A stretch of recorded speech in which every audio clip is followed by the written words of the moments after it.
J'ai appris, comme vous, des ondes qu'il y aurait un groupe d'individus qui se sont évertués à faire, je sais pas, des marches, etc.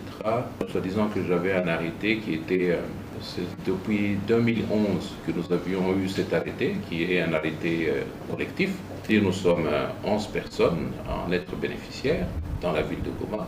Lorsque tout le monde était entré en possession des bâtiments pour lesquels il avait bénéficié l'arrêté, moi-même je faisais partie et au départ j'avais cédé à M. Jonathan Mirou qui aujourd'hui en est le propriétaire.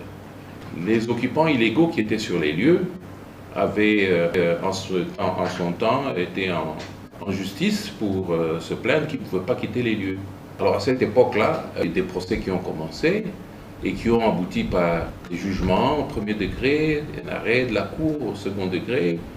Et d'ailleurs maintenant il y a le tripé qui avait repris l'affaire et donc bientôt il y aura un jugement.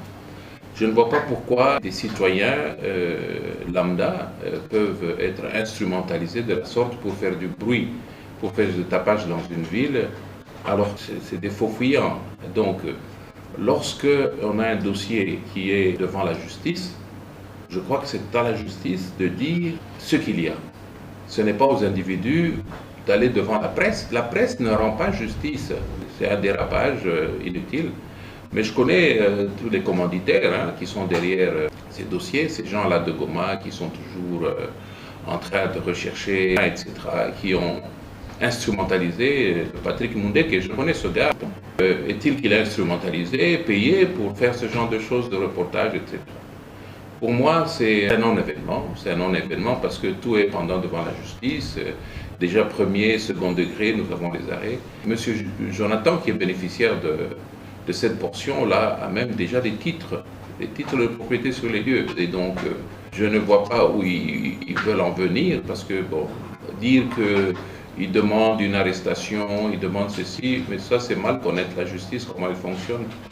J'ai devant moi ici tous les jugements, les arrêts et tous les documents relatifs à la parcelle, même les décisions du ministre de l'Urbanisme et Habitat et le secrétaire général avaient été requis par la justice de Goma et ils avaient répondu en leur temps pour dire que bon voilà, l'arrêté était bel et bien vrai et que bon voilà, que je ne sais pas comprendre que des gens fassent du dilatoire jusqu'au point d'aller devant la presse. La presse ne résolvera jamais rien.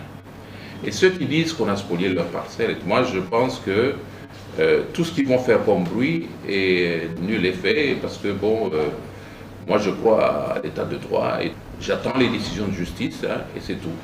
Et là où ils vont vociférer à gauche, à droite, il n'y a pas de problème, il n'y a pas le feu à la maison quoi. Voilà.